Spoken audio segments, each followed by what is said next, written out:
Hello, listener. Welcome to my YouTube channel. Please subscribe my channel. Thank you. अध्याय 5। अमीर लोग पैसे का आविष्कार करते हैं।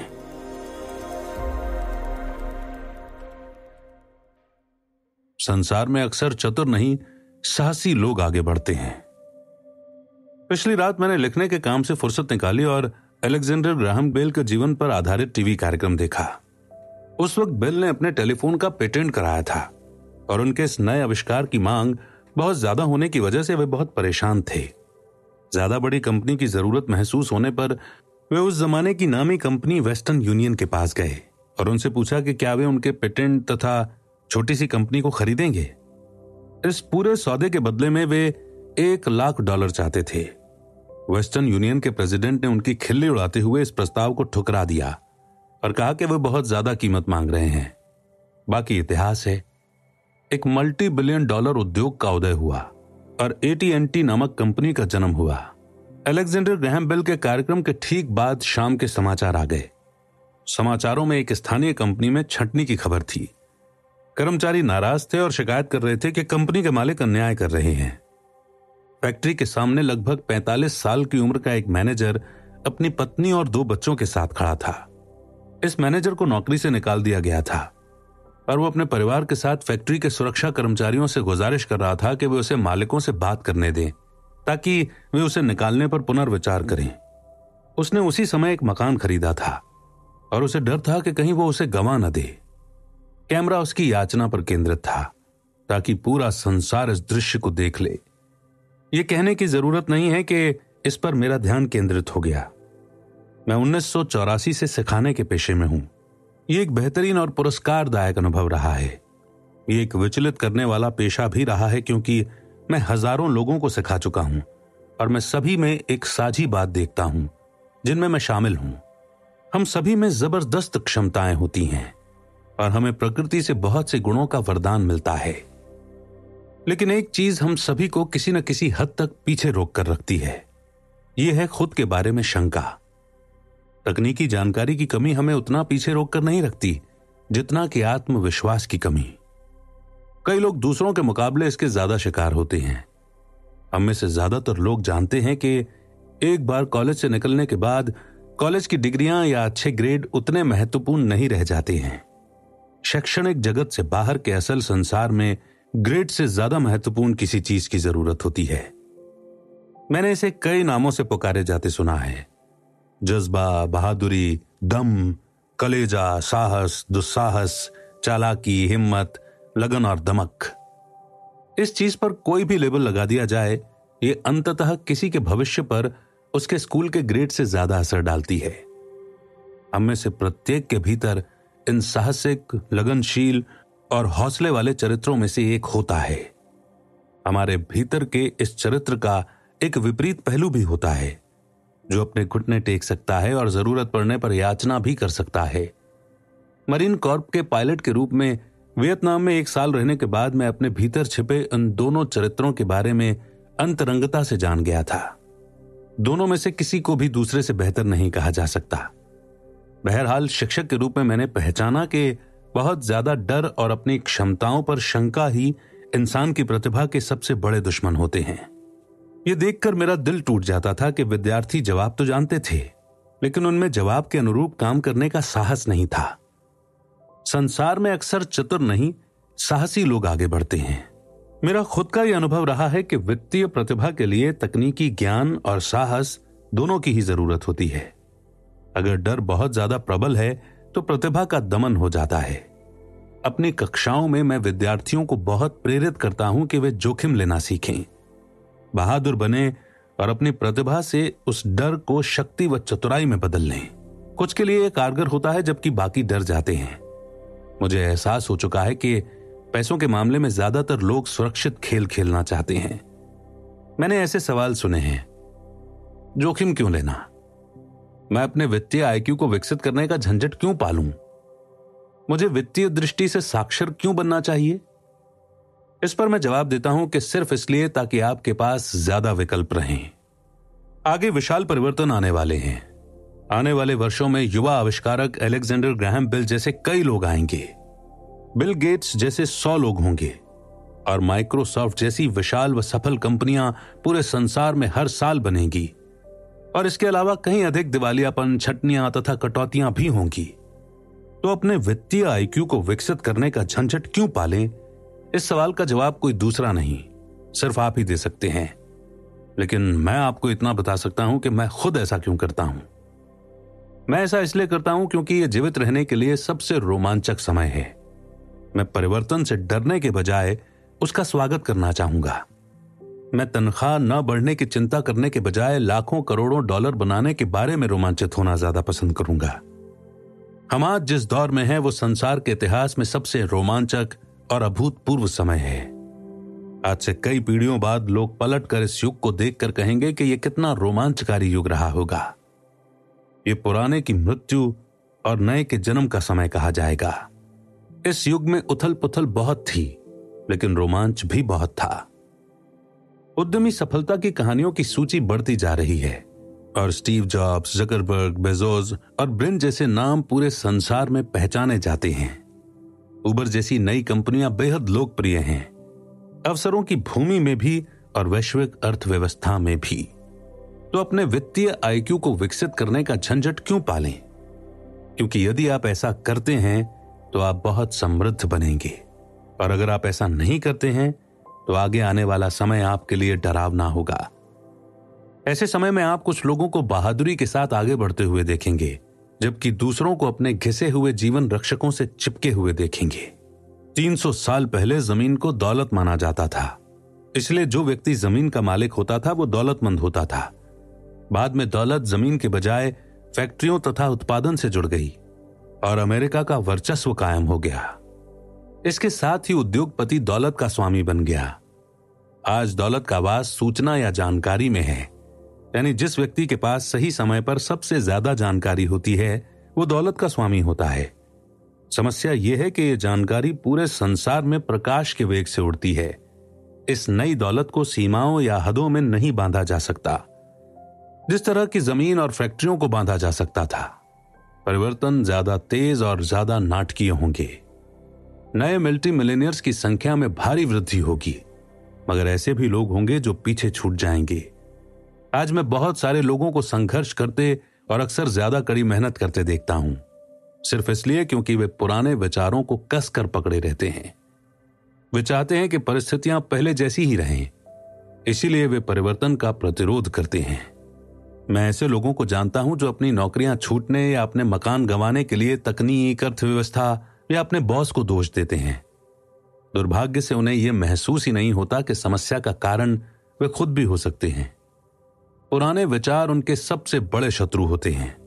ये विचार शत्रु इसलिए होते हैं क्योंकि उन्हें यह बात पता ही नहीं होती कि जिस पुराने जमाने में वो विचार या कार्यशैली संपत्ति थी, वो पुराना जमाना अब जा चुका है। एक दोपहर में अपने द्वारा इजाद किए गए बोर्ड गेम कैश फ्लो का इस्तेमाल करके लोगों को निवेश करने का तरीका सिखा रहा था। एक महिला क्लास में अपनी सहेली को साथ लेकर आई। उस सहेली का हाल ही में तलाक हुआ था। स्त्री धन तय करने की प्रक्रिया में उसके हाथ बुरी तरह जल गए थे और वो अब कुछ जवाब खोज रही थी। उसकी सहेली को लगा कि शायद इस क्लास से उसे कुछ सीखने को मिलेगा। आप वेबसाइट www.richdad.com पर कैश फ्लो का क्लासिक खेल खेल सकते हैं और सीख सकते हैं कि पैसा कैसे काम करता है। हमारा गेम लोगों को यह सिखाने के लिए तैयार किया गया है कि पैसा कैसे काम करता है। खेल खेलते समय वे इनकम स्टेटमेंट और बैलेंस शीट के आपसी संबंध के बारे में सीखते हैं। वे ये सीखते हैं कि किस तरह दोनों के बीच नकदी का प्रवाह होता है और किस तरह दौलत की राह में आपको अपनी संपत्ति वाले कॉलम से निकलने वाले मासिक कैश फ्लो को इस बिंदु तक बढ़ाना होता है कि वो आपके मासिक खर्च से ज्यादा हो जाए। एक बार जब आप ये कर लेते हैं तो आप चूहा दौड़ से बाहर निकलने और तीव्र मार्ग पर पहुंचने में कामयाब हो जाते हैं। जैसा मैं कह चुका हूं कि कुछ लोग इस खेल से नफरत करते हैं, कई इससे प्रेम करते हैं और बाकी इसे समझ ही नहीं पाते हैं। इस महिला ने कुछ सीखने का एक मूल्यवान अवसर खो दिया।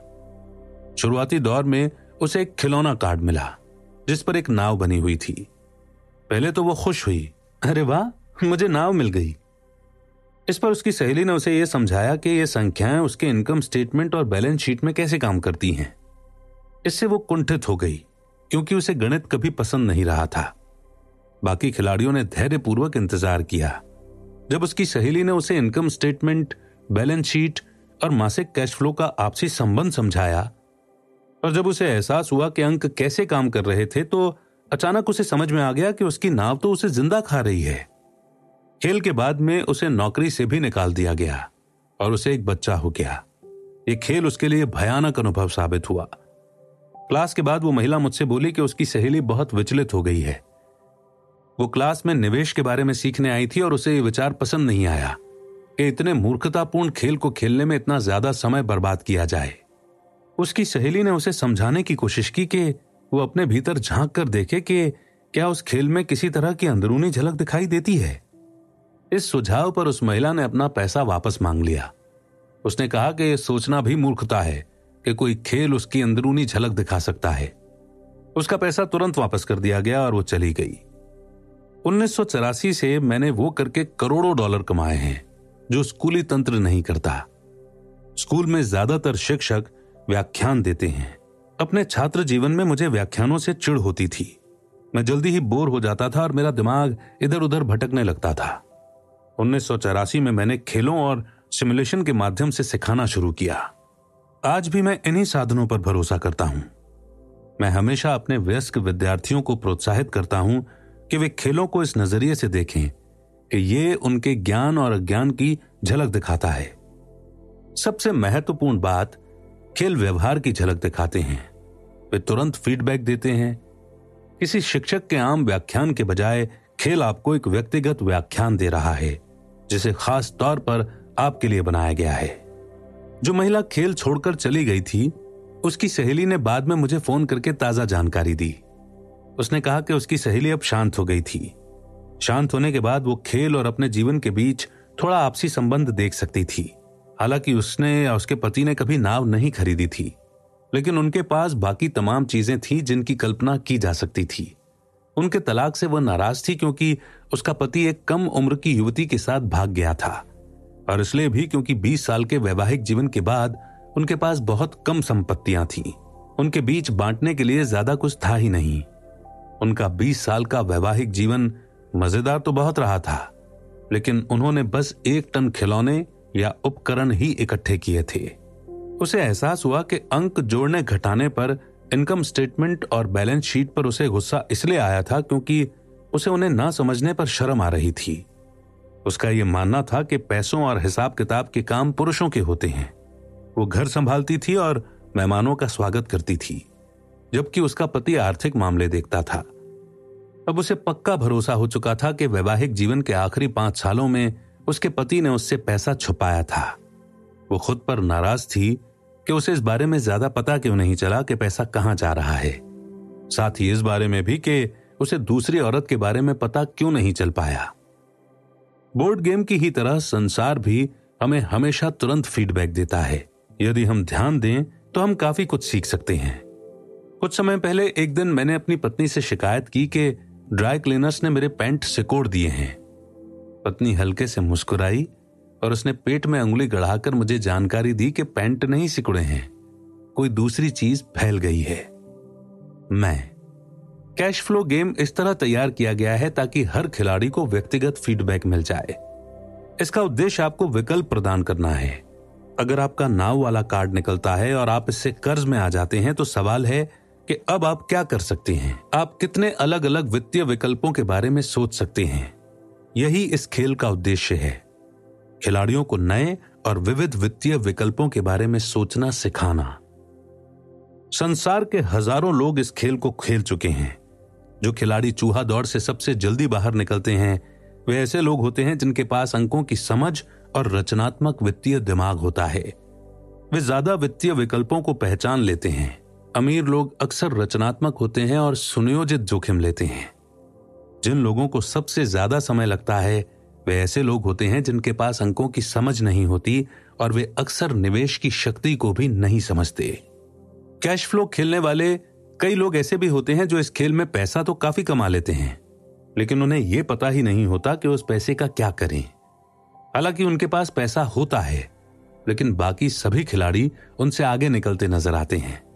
और असली जिंदगी में भी यही होता है। ऐसे बहुत से लोग हैं जिनके पास पैसा तो बहुत है, लेकिन वे वित्तीय दृष्टि से आगे नहीं निकल पाते हैं। अपने विकल्पों को सीमित करना पुराने विचारों से चिपके रहने की तरह है। हाई स्कूल के समय का मेरा एक दोस्त है। वो इस वक्त 3 नौकरियां एक साथ करता है। बरसों पहले वो सभी सहपाठियों में सबसे अमीर हुआ करता था।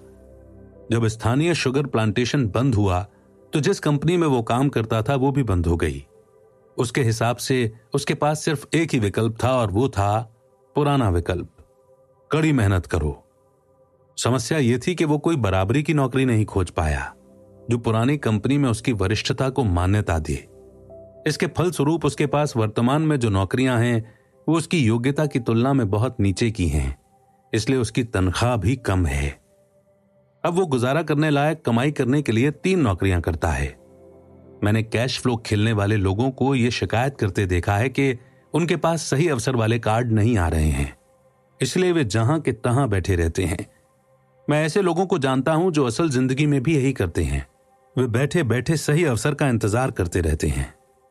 मैंने यह भी देखा है कि कई लोगों को सही अवसर वाला कार्ड तो मिल जाता है, मगर उनके पास पैसे पर्याप्त नहीं होते। फिर वे शिकायत करते हैं कि अगर उनके पास ज्यादा पैसे होते तो वे चूहा दौड़ से बाहर निकल जाते, इसलिए वे जहां के तहां बैठे रहते हैं। मैं असली जिंदगी में भी ऐसे लोगों को जानता हूं जो ठीक ऐसा ही करते हैं। उन्हें भी बेहतरीन सौदे दिखते हैं, लेकिन उनके पास उन्हें खरीदने के लिए पैसे नहीं होते। और मैंने यह भी देखा है कि लोगों को एक बेहतरीन अवसर वाला कार्ड मिलता है, वे इसे जोर से पढ़ते हैं, लेकिन उन्हें पता ही नहीं चलता कि वे एक बेहतरीन अवसर है। उनके पास पैसा होता है, समय भी सही होता है, कार्ड भी होता है, लेकिन वे उस अवसर को नहीं देख पाते जो उनकी नाक के ठीक नीचे मौजूद है। वे ये नहीं देख पाते कि यह चूहा दौड़ से बाहर निकलने की उनकी वित्तीय योजना में कैसे फिट होता है। और मेरे हिसाब से ऐसे लोग बाकी सभी लोगों से ज्यादा होते हैं। जिंदगी में कभी कभार मिलने वाला अवसर ज्यादातर लोगों के ठीक सामने खड़ा होता है, लेकिन वे उसे देख नहीं पाते। 1 साल बाद उन्हें उसके बारे में पता चलता है, जब बाकी सभी लोग अमीर बन जाते हैं। वित्तीय बुद्धि का मतलब है ज्यादा विकल्प सोचना। यदि अवसर आपके पास नहीं आ रहे हैं तो आप अपनी वित्तीय स्थिति को बेहतर करने के लिए क्या कर सकते हैं? अगर कोई वित्तीय अवसर आपकी गोद में आ टपकता है, लेकिन आपके पास पैसा ना हो और बैंक वाले उधार देने को तैयार ना हो, तो आप उस अवसर से कैसे लाभ उठा सकते हैं? यदि आपका अनुमान गलत है और आपको अपनी उम्मीद के मुताबिक चीजें नहीं मिलती, तो आप किसी बुरी परिस्थिति को लाखों डॉलर में कैसे बदल सकते हैं? यही वित्तीय बुद्धि है। इसका संबंध इस बात से उतना नहीं है कि क्या होता है, इसका संबंध तो इस बात से है कि किसी बुरी परिस्थिति को लाखों डॉलर में बदलने के लिए आप कितने अलग अलग वित्तीय समाधान सोच सकते हैं। ये इस बारे में है कि आप पैसे की समस्याओं को सुलझाने में कितने रचनात्मक हैं। ज्यादातर लोग सिर्फ एक ही समाधान जानते हैं, कड़ी मेहनत करो, पैसे बचाओ और कर्ज लो। सवाल यह है कि आपको अपनी वित्तीय बुद्धि क्यों बढ़ानी चाहिए? क्योंकि आप ऐसे व्यक्ति बनना चाहते हैं जो अपनी किस्मत खुद बनाता है। आप अपने साथ होने वाली घटनाओं को स्वीकार करते हैं और उन्हें बेहतर बनाते हैं। बहुत कम लोगों को इस बात का एहसास होता है कि पैसे की तरह ही किस्मत भी बनाई जाती है। और अगर आप ऐसे व्यक्ति बनना चाहते हैं जो अपनी किस्मत खुद बनाता है, आप अपने साथ होने वाली घटनाओं को स्वीकार करते हैं और उन्हें बेहतर बनाते हैं।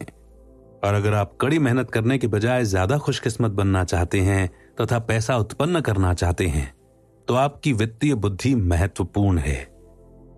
अगर आप ऐसे इंसान हैं जो सही परिस्थितियों के आने का इंतजार करता है, तो आपको शायद बहुत लंबे समय तक इंतजार करना पड़ेगा। यह तो वैसा ही है जैसे यात्रा शुरू करने से पहले आप इस बात का इंतजार करें कि अगले 5 मील तक की सभी ट्रैफिक लाइट्स हरी हों। बचपन से ही अमीर डैडी ने माइक और मुझे लगातार बताया था कि पैसा वास्तविक नहीं है। अमीर डैडी हमें बार बार याद दिलाते थे कि जब हमने प्लास्टर ऑफ पेरिस के सांचे से पैसे ढालना शुरू किया था, तब हम धन के रहस्य के कितने करीब आ गए थे। गरीब और मध्यम वर्गीय लोग पैसे के लिए काम करते हैं। वे कहते थे, अमीर लोग पैसे बनाते हैं, तुम धन को जितना वास्तविक मानोगे उसके लिए उतनी ही ज्यादा मेहनत करोगे।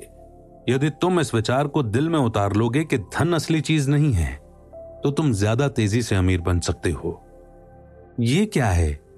ये सवाल माइक और मैं अक्सर पूछते थे। अगर धन असली चीज नहीं है तो फिर ये क्या है? धन वही है जिसके बारे में हम एक मत हो जाएं। अमीर डैडी बस इतना ही कहा करते थे। हमारा दिमाग हमारे पास मौजूद सबसे शक्तिशाली संपत्ति है। अगर इसे अच्छी तरह प्रशिक्षित कर दिया जाए तो यह भारी दौलत उत्पन्न कर सकता है। अप्रशिक्षित मस्तिष्क बहुत गरीबी भी उत्पन्न कर सकता है, जो किसी परिवार में पीढ़ियों तक कायम रह सकती है। सूचना युग में पैसा बिजली की गति से बढ़ रहा है। केवल विचारों और अनुबंधों की बदौलत कुछ लोग शून्य से बेहद अमीर बन रहे हैं। जो लोग जीविका के लिए शेयरों या निवेशों का कारोबार करते हैं, वे इसे सारे समय होते देखते हैं। अक्सर शून्य से लाखों करोड़ों डॉलर तुरंत ही कमाए जा सकते हैं। और शून्य से मेरा मतलब है कि पैसे के लेन देन के बिना। यह अनुबंध से होता है। ट्रेडिंग पिट में हाथ के एक संकेत से लिस्बन में एक व्यापारी की स्क्रीन पर बत्ती जलती है। टोरंटो में व्यापारी की स्क्रीन पर सौदा उभरता है और वापस लिस्बन में बत्ती जल जाती है। मेरे ब्रोकर को खरीदने और एक पल बाद बेचने के लिए बस फोन भर करने की जरूरत होती है। इस पूरे मामले में पैसे का लेन देन कहीं नहीं हुआ, अनुबंधों का हुआ। तो अपनी वित्तीय प्रतिभा क्यों विकसित करें? इस सवाल का जवाब सिर्फ आप ही दे सकते हैं। मैं आपको बता सकता हूं कि मैं इस क्षेत्र में अपनी प्रतिभा क्यों विकसित कर रहा हूं। मैं ऐसा इसलिए करता हूं क्योंकि मैं तेजी से पैसे बनाना चाहता हूं। इसलिए नहीं कि मुझे जरूरत है, बल्कि इसलिए क्योंकि मैं ऐसा करना चाहता हूं। यह सीखने की बड़ी दिलचस्प प्रक्रिया है। मैं अपना वित्तीय IQ इसीलिए विकसित करता हूं क्योंकि मैं संसार के सबसे तेज और सबसे बड़े खेल में शामिल होना चाहता हूं। और अपने छोटे तरीके से मैं मानवता के इस अभूतपूर्व विकास का हिस्सा बनना चाहता हूं। एक ऐसे युग का जहां इंसान अपने शरीर से नहीं बल्कि विशुद्ध रूप से अपने दिमाग से काम करते हैं। इसके अलावा यहीं पर रोमांच है।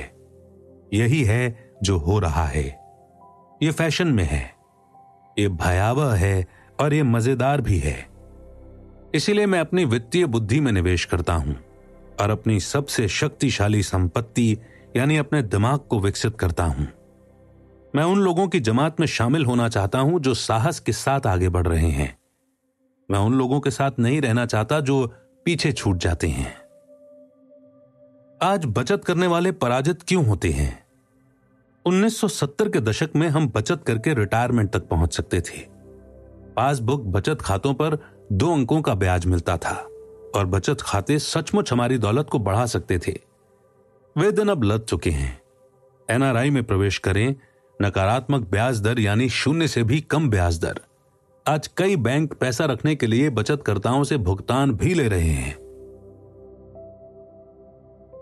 और बचत करने वाले सचमुच पराजित हो रहे हैं। मैं आपको पैसा बनाने का एक सरल उदाहरण देना चाहूंगा। 1990 के दशक की शुरुआत में फिनिक्स एरिजोना की अर्थव्यवस्था बहुत खराब हालत में थी। मैं एक टीवी शो देख रहा था जिसमें एक वित्तीय नियोजक आकर निराशावादी भविष्यवाणियां करने लगा। उसने पैसे बचाने की सलाह दी। उसने कहा कि हर महीने $100 की बचत करोगे तो 40 साल में मल्टी मिलियनर बन जाओगे। देखिए, हर महीने निश्चित राशि बचाने का विचार काफी दमदार है। यह भी एक विकल्प है, वो विकल्प जिसे सबसे ज्यादा लोग चुनते हैं। समस्या यह है, ऐसा करने पर आदमी को यह नहीं दिखता है कि उसके आसपास क्या हो रहा है। इससे वो बड़े अवसर से चूक जाता है जिनसे उसका पैसा कहीं ज्यादा तेजी से बढ़ सकता था। नतीजा यह होता है कि संसार उसके पास से गुजरकर आगे बढ़ जाता है। जैसे मैंने कहा था कि उस वक्त अर्थव्यवस्था की हालत बहुत खराब थी। निवेशकों के लिए यह बाजार की आदर्श स्थिति होती है। मेरा बहुत सारा पैसा उस वक्त शेयर बाजार और अपार्टमेंट हाउसेज में लगा हुआ था। मेरे पास नगद में पैसे बहुत कम थे। चूंकि लोग जायदाद कौड़ियों के मोल बेच रहे थे, इसलिए मैं खरीद रहा था। मैं पैसे नहीं बचा रहा था, मैं तो निवेश कर रहा था। किम और मेरे 10 लाख से ज्यादा डॉलर बाजार में काम कर रहे थे और तेजी से बढ़ रहे थे। यह निवेश करने का सर्वश्रेष्ठ अवसर था। अर्थव्यवस्था भयावह थी। मैं इन छोटे सौदों का प्रलोभन छोड़ नहीं पाया। जिन मकानों की कीमत कभी $1 लाख थी, वे अब $75,000 में मिल रहे थे।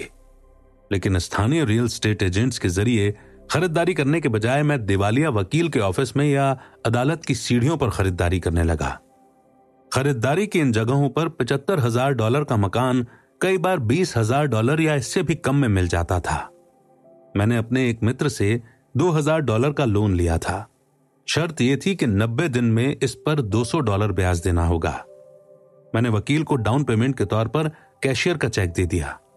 जब अनुबंध की कार्यवाही चल रही थी, तब मैंने एक विज्ञापन देकर $75,000 के मकान को सिर्फ $60,000 में बेचने का प्रस्ताव रखा। कोई डाउन पेमेंट नहीं। फोन की घंटी तेजी से बजने लगी। संभावित खरीदारों को छांटा गया और एक बार जब जायदाद कानूनन मेरी हो गई तो सभी संभावित खरीदारों को मकान देखने की अनुमति दे दी गई। यह जुनून को हवा देने जैसा था। मकान चंद मिनटों में ही बिक गया। मैंने $2,500 की प्रोसेसिंग फीस मांगी जो मुझे खुशी खुशी दे दी गई और आगे का काम एस्क्रो तथा टाइटल कंपनी ने संभाल लिया। मैंने अपने मित्र के $2,000 $200 ब्याज के साथ लौटा दिए। वो खुश था। मकान खरीदने वाला खुश था, वकील खुश था और मैं भी खुश था। मैंने एक ऐसा मकान $60,000 में बेच दिया जो मुझे $20,000 में पड़ा था। खरीदार से प्रॉमिसरी नोट के रूप में $40,000 मेरी संपत्ति वाले कॉलम में आ गए। इस सारे काम में कुल 5 घंटे का समय लगा। अब जब आप वित्तीय दृष्टि से ज्यादा साक्षर बनने और अंक पढ़ने में माहिर बनने की राह पर हैं, मैं आपको दिखाऊंगा कि यह पैसे के आविष्कार का उदाहरण क्यों है। संपत्ति वाले कॉलम में $40,000 उत्पन्न होते हैं। बिना टैक्स चुकाए पैसे का आविष्कार किया गया।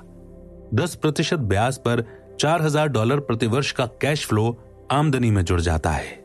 मंदी के इस दौर में किम और मैंने अपने खाली समय में ऐसे 6 आसान सौदे करने में कामयाबी पाई। जब हमारा ज्यादातर पैसा बड़ी जायदादों और शेयर बाजार में लगा था, तब हम खरीदो, बनाओ और बेचो वाले इन 6 सौदों से $1,90,000 से ज्यादा की संपत्तियां 10% ब्याज वाले नोट्स बनाने में सफल रहे। इस तरह हमें लगभग $19,000 की सालाना आमदनी मिल गई, जिसमें से ज्यादातर हमारे निजी कॉरपोरेशन के जरिए सुरक्षित है। $19,000 की सालाना आमदनी का ज्यादातर हिस्सा हमारी कंपनी की कारों, गैस, यात्राओं, बीमे, ग्राहकों के साथ डिनर और दूसरी चीजों में खर्च होता है। जब तक सरकार को उस आमदनी पर टैक्स लगाने का मौका मिलता है, तब तक ये कानूनी रूप से खर्च हो चुकी होती है। यदि सरकार 50% टैक्स में लेती है, तो आपको कितनी आमदनी कमानी होगी? $40,000 बचाने में आपको कितना समय लगेगा? यह इस बात का आसान उदाहरण था कि वित्तीय बुद्धि का इस्तेमाल करके कैसे पैसे का आविष्कार किया जाता है, उसे उत्पन्न किया जाता है और उसकी रक्षा की जाती है। खुद से पूछें, $1,90,000 बचाने में आपको कितना समय लगेगा? क्या बैंक आपके पैसे पर 10% ब्याज देगा और प्रॉमिसरी नोट 30 साल तक चलेगा? मैं उम्मीद करता हूं कि वे मुझे मेरे $1,90,000 कभी ना लौटाएं। अगर वे मुझे मूलधन लौटा देते हैं तो मुझे टैक्स चुकाना होगा। इसके अलावा 30 साल तक $19,000 सालाना का मतलब $5,00,000 से ज्यादा आमदनी होती है। लोग मुझसे पूछते हैं कि अगर सामने वाला पैसे ना चुका पाए तो क्या होगा? ऐसा भी होता है और यह अच्छी खबर है। $60,000 का मकान वापस ले लिया जाता है और $70,000 में दोबारा बेच दिया जाता है। एक बार फिर से $2,500 लोन प्रोसेसिंग फीस के रूप में वसूल कर लिए जाते हैं। इस नए खरीदार को भी कोई डाउन पेमेंट नहीं करना होगा और प्रक्रिया इसी तरह चलती रहेगी। पहली बार मकान बेचने के बाद मैंने उधार के $2,000 वापस लौटा दिए। इसीलिए तकनीकी दृष्टि से उस सौदे में मेरा एक भी पैसा खर्च नहीं हुआ। निवेश पर मेरा मुनाफा अनंत है। यह इस बात का उदाहरण है कि पैसों के बिना बहुत सा पैसा किस तरह बनाया जा सकता है। मेरे दूसरे सौदे में यानी मकान दोबारा बेचने पर मैं $2,000 अपनी जेब में रख लूंगा और कर्ज की अवधि एक बार फिर से 30 साल कर दूंगा। अगर मुझे पैसा वापस मिल जाए तो निवेश पर मुझे कितना मुनाफा होगा मैं नहीं जानता, लेकिन यह निश्चित रूप से हर महीने $100 की बचत को तो हरा ही देगा, जो दरअसल $150 से शुरू होती है, क्योंकि यह टैक्स के बाद की आमदनी है जो 40 साल तक कम ब्याज कमाएगी। यही नहीं, मिलने वाले ब्याज पर भी आपको टैक्स चुकाना पड़ता है। इसमें ज्यादा समझदारी नहीं है। यह सुरक्षित तो हो सकता है, लेकिन चतुराई भरा नहीं है। कुछ साल बाद जब फिनिक्स का रियल एस्टेट बाजार मजबूत हुआ तो जिन मकानों को हमने $60,000 में बेचा था, उनका मूल्य बढ़कर $1,10,000 हो गया। नीलामी के अवसर अब भी मौजूद तो थे, लेकिन दुर्लभ हो गए थे। उनकी तलाश करने में एक कीमती संपत्ति यानी मेरा समय बहुत खर्च हो रहा था। इसके अलावा हजारों खरीदार मुट्ठी भर उपलब्ध सौदों की तलाश कर रहे थे। बाजार बदल गया था। यह आगे बढ़ने और संपत्ति वाले कॉलम के लिए दूसरे अवसरों की तलाश करने का समय था। पिछले 30 सालों में शेयर बाजार में 3 बड़े क्रैश हुए हैं। पहला 1989 और 90 में, जब रियल एस्टेट ऐतिहासिक दृष्टि से सबसे सस्ती हुई। दूसरा 2001-2002 में हुआ, जब .com का बुलबुला फूटा। और तीसरा 2008-2009 में हुआ, जब हाउसिंग बबल फूट गया। इनमें से प्रत्येक पैसे का आविष्कार करने का अवसर था। आप यहां ऐसा नहीं कर सकते, यह कानून के खिलाफ है, आप झूठ बोल रहे हैं। मैं ये टिप्पणियां जितनी बार सुनता हूं, उतनी बार ये नहीं सुनता कि क्या आप मुझे ऐसा करने का तरीका बता सकते हैं। गणित सरल है, आपको इसमें बीजगणित या कैलकुलस के ज्ञान की जरूरत नहीं होती। कानूनी सौदे और भुगतान की वसूली का काम एस्क्रो कंपनी संभालती है। मुझे छत की मरम्मत या टॉयलेट ठीक कराने की चिंता भी नहीं रहती, क्योंकि ये काम उस मकान के मालिक करते हैं। ये उनका मकान है। कभी कभार कोई किस्त नहीं देता है और ये बहुत बढ़िया होता है, क्योंकि इससे विलंब शुल्क मिलता है या उन्हें मकान से बाहर निकालकर दोबारा मकान बेच दिया जाता है। अदालतें इस काम को संभाल लेती हैं। हो सकता है कि ये आपके इलाके में काम न करे, बाजार की परिस्थितियां भिन्न हो सकती हैं, लेकिन यह उदाहरण दर्शाता है कि एक सरल वित्तीय प्रक्रिया से लाखों डॉलर कैसे उत्पन्न हो सकते हैं, वो भी बहुत कम पैसे और बहुत कम जोखिम में। ये सिर्फ अनुबंध के जरिए पैसे कमाने का उदाहरण है। हाई स्कूल पास करने वाला कोई भी व्यक्ति ये काम कर सकता है, लेकिन ज्यादातर लोग ऐसा नहीं करते। वे तो मेहनत करो और पैसे बचाओ की पुरानी सलाह पर ही अमल करते हैं। लगभग 30 घंटे की मेहनत में संपत्ति वाले कॉलम में लगभग $1,90,000 आ गए और टैक्स भी नहीं चुकाना पड़ा। इनमें से कौन सा काम आपको ज्यादा मुश्किल लगता है? एक, कड़ी मेहनत करें, 50% टैक्स चुकाएं, जो बचता है उसे बचाएं। आपकी बचत 5% ब्याज कमाती है, जिस पर एक बार पिलर टैक्स लगता है। या दूसरा, अपनी वित्तीय बुद्धि को बढ़ाने का समय निकालें, अपने दिमाग और संपत्ति वाले कॉलम की शक्ति का दोहन करें। यदि आप पहले विकल्प का इस्तेमाल करते हैं तो निश्चित रूप से यह पता लगा लें कि $1,90,000 बचाने में आपको कितना समय लगता है। समय आपकी सबसे बड़ी संपत्तियों में से एक है। अब आप समझ सकते हैं कि मैं खामोशी से अपना सिर क्यों हिलाता हूं जब मैं अभिभावकों के मुंह से सुनता हूं, मेरा बच्चा स्कूल में अच्छा प्रदर्शन कर रहा है, हर अच्छी शिक्षा प्राप्त कर रहा है, बढ़िया है, लेकिन क्या इतना ही काफी है? मैं जानता हूं कि ऊपर बताई गई निवेश रणनीति काफी छोटी है। इसका इस्तेमाल सिर्फ यह दर्शाने के लिए किया गया है कि छोटी रकम कैसे बड़ी रकम में बदल सकती है। एक बार फिर मेरी सफलता यह बताती है कि प्रबल वित्तीय बुनियाद कितनी महत्वपूर्ण होती है, जिसकी शुरुआत एक सुदृढ़ वित्तीय शिक्षा से होती है। मैं ये पहले भी बता चुका हूं, लेकिन यह दोहराने लायक है। वित्तीय बुद्धि में ये 4 मुख्य तकनीकी योग्यताएं शामिल होती हैं। बचत खाते पर 5% ब्याज कमाना, वे भी क्या दिन थे। पिछले 20 सालों में बहुत कुछ बदल गया है, और पहले जो सलाह दमदार लगती थी उसमें से ज्यादातर अब पुरानी और दकियानूसी बन चुकी हैं। बहुत समय तक रखे हुए दूध की तरह पैसे बचाओ की सलाह की एक्सपायरी डेट भी काफी समय पहले निकल चुकी है। तो 4 मुख्य तकनीकी योग्यताएं हैं। 1, अकाउंटिंग। अकाउंटिंग वित्तीय साक्षरता या अंक पढ़ने की योग्यता है। यदि आप कारोबार या निवेश खड़े करना चाहते हैं तो यह एक अत्यावश्यक योग्यता है। 2, निवेश। निवेश पैसे से पैसे बनाने का विज्ञान है। 3, बाजारों को समझना। बाजारों को समझना मांग और पूर्ति का विज्ञान है। अलेक्जेंडर ग्राहम बेल ने बाजार को वो दिया जो यह चाहता था। यही बिल गेट्स ने भी किया। $75,000 का मकान $20,000 में खरीद कर उसे $60,000 में बेच दिया गया। यह भी बाजार द्वारा उत्पन्न अवसर को जकड़ने का परिणाम था। कोई खरीद रहा था, कोई बेच रहा था। 4, कानून। कानून अकाउंटिंग, कॉर्पोरेट, राज्य और संघीय कानूनों का ज्ञान है। मैं नियमों के हिसाब से खेलने की सलाह देता हूं। यही वो बुनियादी नींव या योग्यताओं का मिश्रण है जिसकी जरूरत दौलत की सफल तलाश के लिए होती है, चाहे ये छोटे मकान खरीदना हो या अपार्टमेंट, बिल्डिंग, कंपनियां, शेयर, बॉन्ड, कीमती धातुएं, बेसबॉल कार्ड या कोई दूसरी चीज हो। कुछ साल बाद रियल एस्टेट का बाजार पलट गया और बाकी हर व्यक्ति इसमें अंदर आ रहा था। शेयर बाजार उछाल पर था और हर व्यक्ति उसमें प्रवेश कर रहा था। अमेरिकी अर्थव्यवस्था दोबारा अपने पैरों पर खड़ी हो रही थी।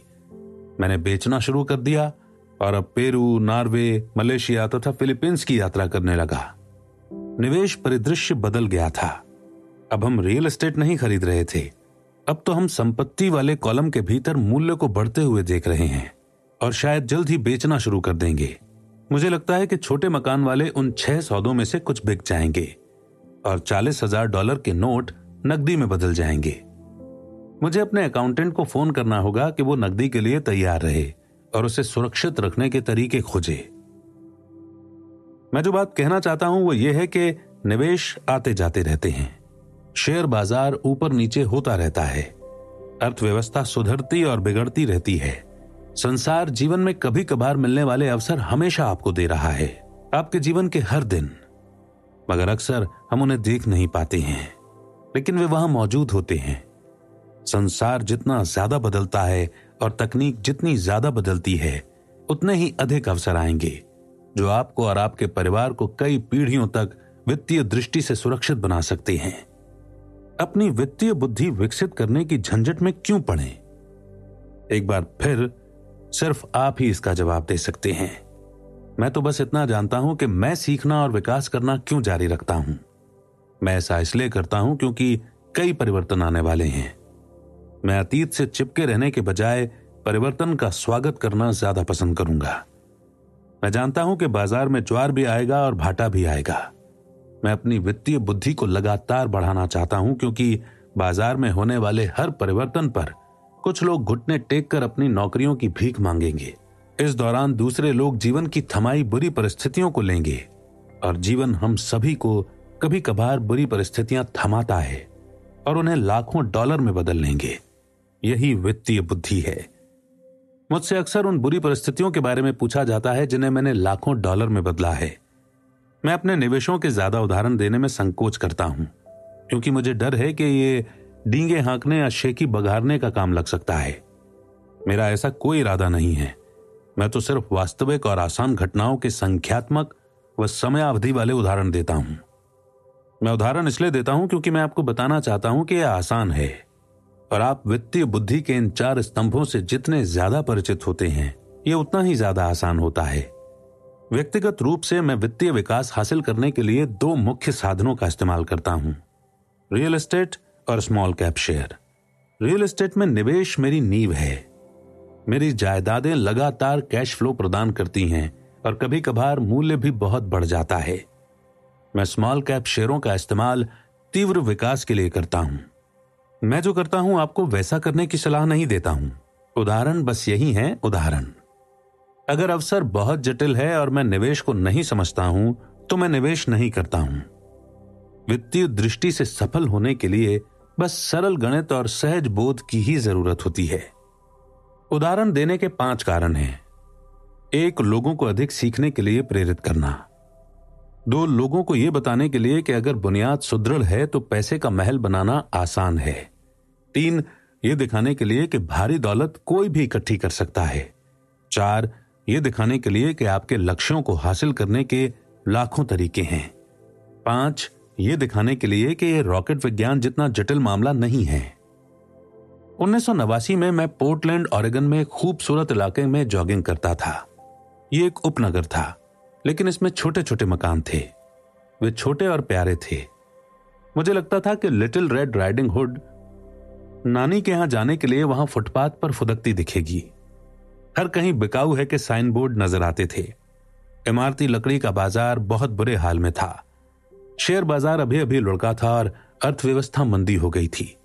एक सड़क पर मुझे बिकाऊ है का एक साइन बोर्ड दिखा जो बाकी से ज्यादा पुराना था।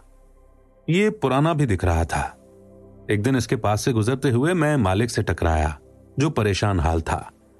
मैंने पूछा, आप अपने मकान का कितना मांग रहे हैं?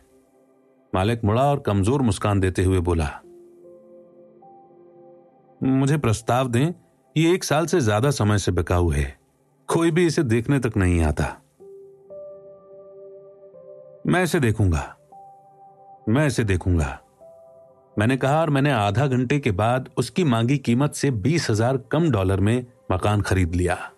ये 2 बेडरूम का सुंदर मकान था जिसमें सभी खिड़कियों पर प्यारी सजावट थी। ये हल्का नीला था जो भूरापन लिए हुए था और ये 1930 में बना था। अंदर पत्थर की एक सुंदर फायरप्लेस और 2 छोटे बेडरूम थे। किराए पर उठाने के लिए ये एक आदर्श मकान था।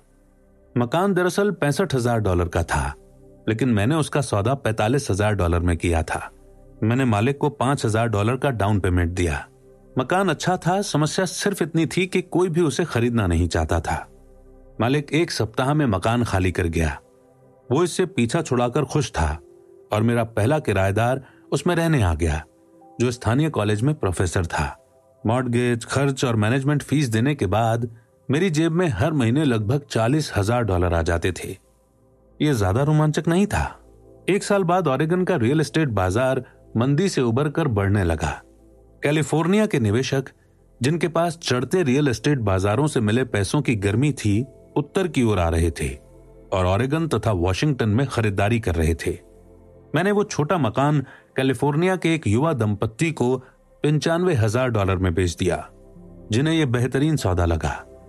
लगभग $40,000 का मेरा कैपिटल गेन 1031 टैक्स रहित एक्सचेंज में रख दिया गया और मैं इस पैसे को लगाने के लिए किसी दूसरे मकान की खरीदारी में जुट गया। 1 महीने के भीतर मुझे बीवर्टन ओरेगन में इंटेल प्लांट के पास ठीक 12 यूनिट का एक अपार्टमेंट हाउस मिल गया। उसके मालिक जर्मनी में रहते थे। उन्हें पता ही नहीं था कि उस जगह की क्या कीमत है। यहां भी वे बस इसे बेचकर जैसे तैसे पीछा छुड़ाना चाहते थे। $4,50,000 की इमारत के लिए मैंने $2,75,000 का प्रस्ताव दिया। वे $3,00,000 में तैयार हो गए। मैंने इसे खरीदा और 2 साल तक अपने पास रखा। उसी 1031 एक्सचेंज प्रक्रिया का इस्तेमाल करते हुए हमने उस इमारत को $4,95,000 में बेच दिया और इस पैसे से फिनिक्स, एरिजोना में 30 यूनिट की अपार्टमेंट इमारत खरीद ली। हम तब तक फिनिक्स जाकर रहने लगे थे और हमें वैसे भी बेचने की जरूरत थी। जो मंदी का हाल पहले ओरेगन बाजार का था, वही इस वक्त फिनिक्स के रियल एस्टेट बाजार का भी था। फिनिक्स में 30 यूनिट की अपार्टमेंट बिल्डिंग की कीमत $8,75,000 थी, जिसमें $2,25,000 का डाउन पेमेंट करना था। 30 यूनिट से आने वाला कैश फ्लो हर महीने $5,000 से थोड़ा अधिक था। एरिजोना का बाजार ऊपर बढ़ने लगा और कुछ साल बाद कोलोराडो के एक निवेशक ने उस जायदाद के बदले $12 लाख देने का प्रस्ताव रखा। इस उदाहरण का सबक यह है कि किस तरह एक छोटी राशि बढ़कर एक बड़ी राशि बन सकती है। एक बार फिर ये फाइनेंशियल स्टेटमेंट्स, निवेश रणनीतियों, बाजार की समझ और कानूनों की समझ का मामला है।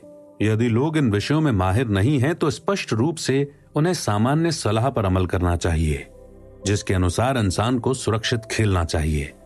अपने निवेशों को डाइवर्सिफाई करना चाहिए और सिर्फ सुरक्षित निवेशों में निवेश करना चाहिए।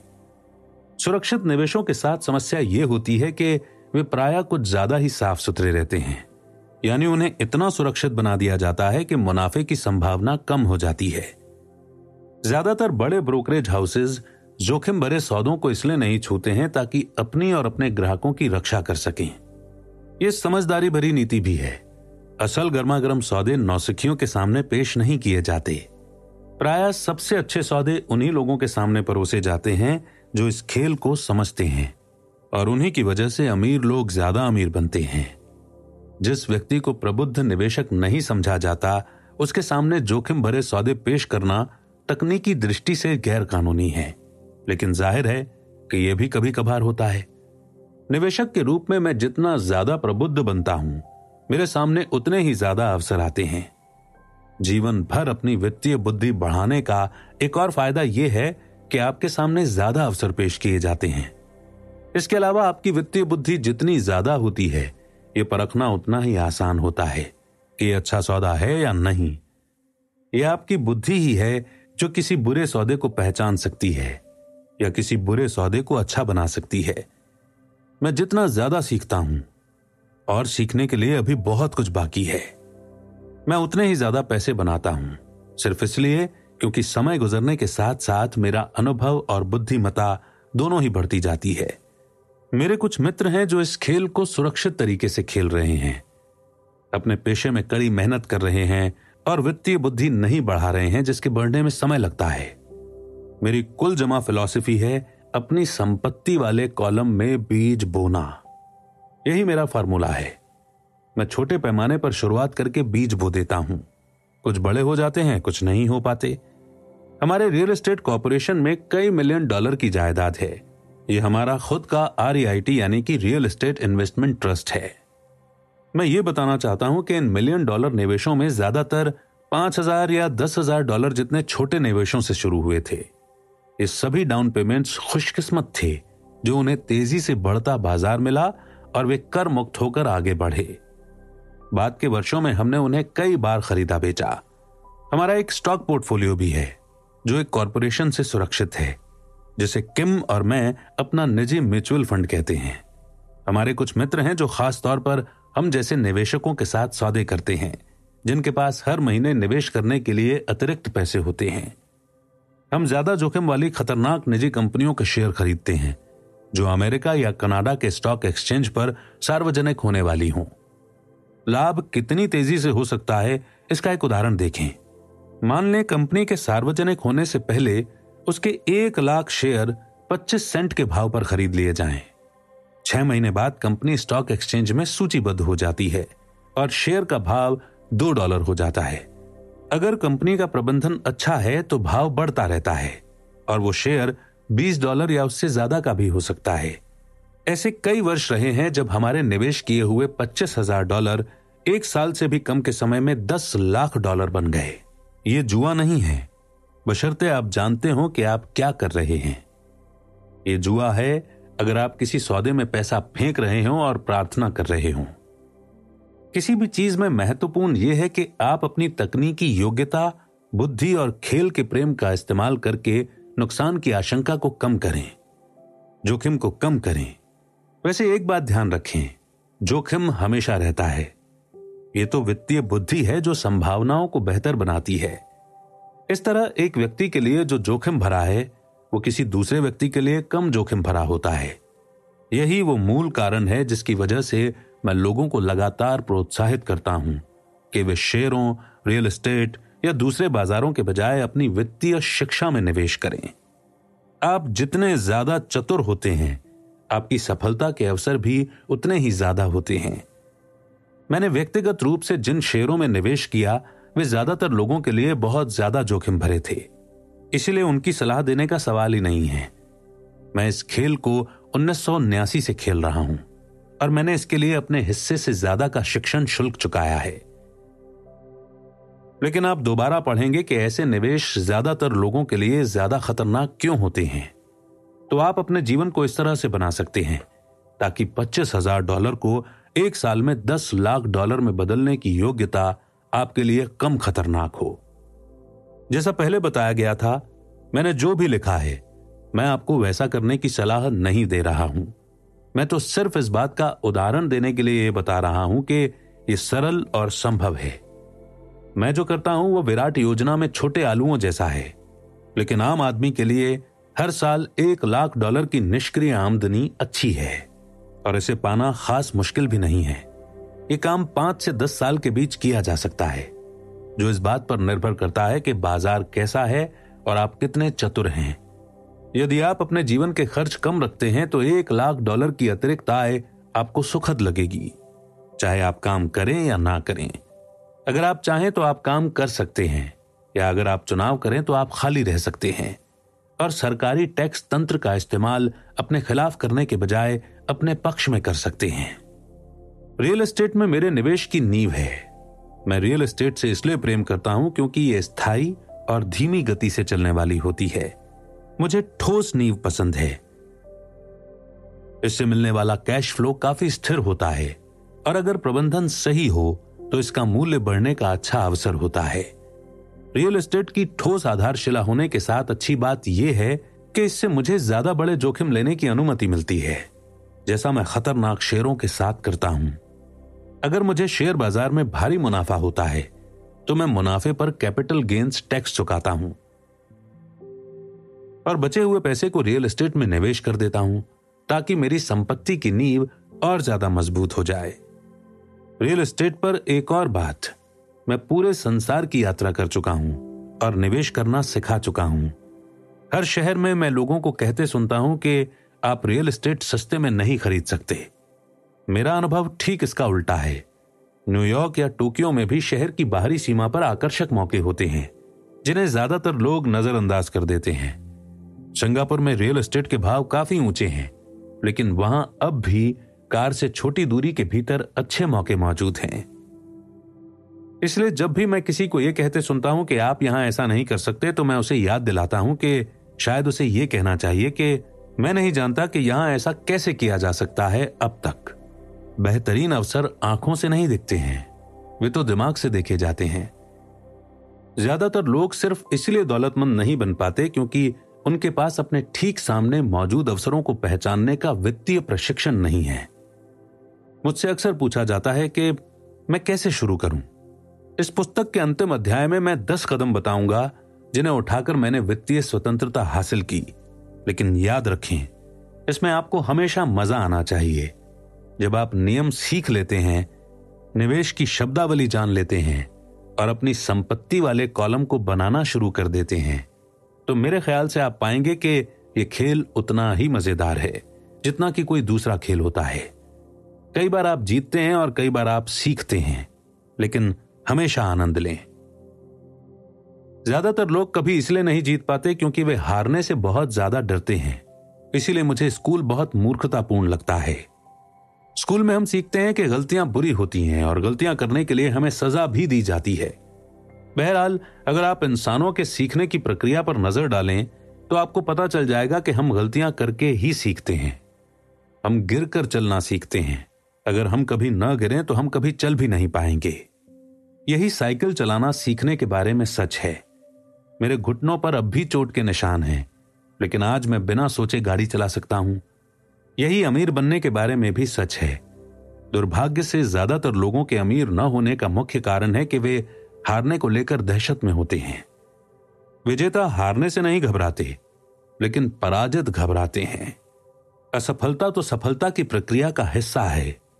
जो लोग असफलता से बचते हैं वे सफलता से भी बचते हैं। मैं पैसे को काफी कुछ अपने टेनिस के खेल जैसा मानता हूं। मैं जमकर खेलता हूं, गलतियां करता हूं, सुधारता हूं, ज्यादा गलतियां करता हूं, सुधारता हूं और बेहतर बनता हूं। अगर मैं मैच हार जाता हूं तो मैं नेट के पास जाकर अपने विरोधी से हाथ मिलाता हूं, मुस्कुराता हूं और कहता हूं, अगले शनिवार को मिलते हैं। निवेशक 2 तरह के होते हैं।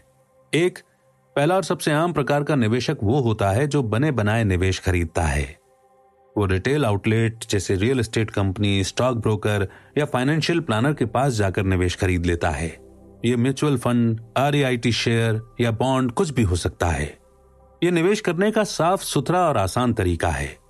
इसकी एक उपमा वो खरीदार है जो किसी कंप्यूटर स्टोर में जाकर शेल्फ पर रखा कंप्यूटर खरीद लाता है। 2, दूसरे प्रकार का निवेशक वो होता है जो निवेश उत्पन्न करता है।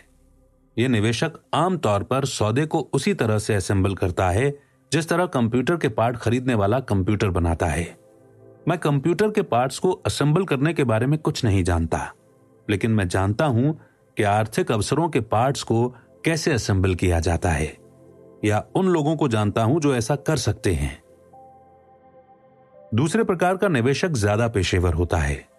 कई बार सारे हिस्सों को असेंबल करने में बरसों लग जाते हैं और कई बार वे कभी असेंबल नहीं हो पाते हैं। मेरे अमीर डैडी ने मुझे दूसरे प्रकार का निवेशक बनने के लिए प्रोत्साहित किया था। यह सीखना महत्वपूर्ण है कि पार्ट्स को एक साथ असेंबल कैसे किया जाए, क्योंकि यहीं पर भारी जीत का मौका होता है। लेकिन अगर लहरें आपके खिलाफ हो जाएं, तो कई बार भारी नुकसान की आशंका भी होती है। अगर आप दूसरे प्रकार के निवेशक बनना चाहते हैं तो आपको 3 मुख्य योग्यताएं विकसित करने की जरूरत है। 1, कोई ऐसा अवसर खोजें जिसे बाकी सभी ने नजरअंदाज कर दिया हो। आप अपने दिमाग से वो देख लेते हैं जो दूसरे लोग अपनी आंखों से नहीं देख पाते हैं। मिसाल के तौर पर मेरे एक मित्र ने एक पुराना खस्ता हाल मकान खरीदा। यह भूतहा दिखता था। हर कोई इस बात पर हैरान हो रहा था कि उसने इसे क्यों खरीदा।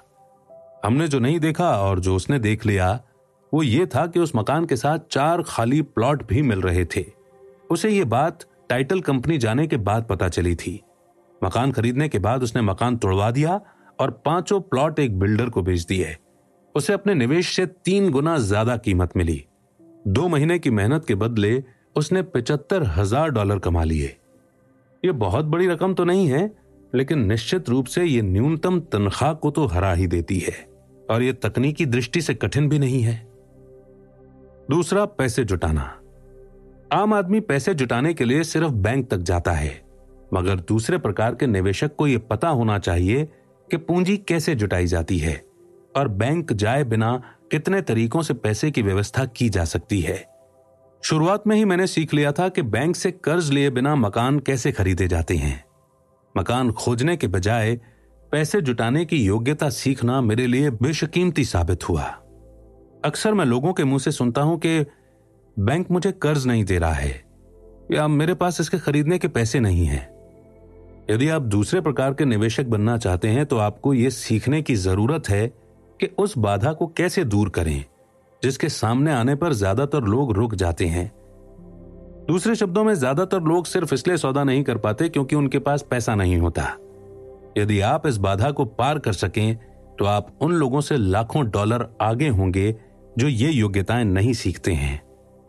ऐसे मौके रहे हैं जब मैंने कोई मकान, शेयर या अपार्टमेंट बिल्डिंग खरीद ली, हालांकि मेरे बैंक में एक धेला भी नहीं था। मैंने एक बार एक अपार्टमेंट हाउस $1.2 मिलियन में खरीदा। मैंने विक्रेता और क्रेता का लिखित अनुबंध करके इसे पक्का कर लिया।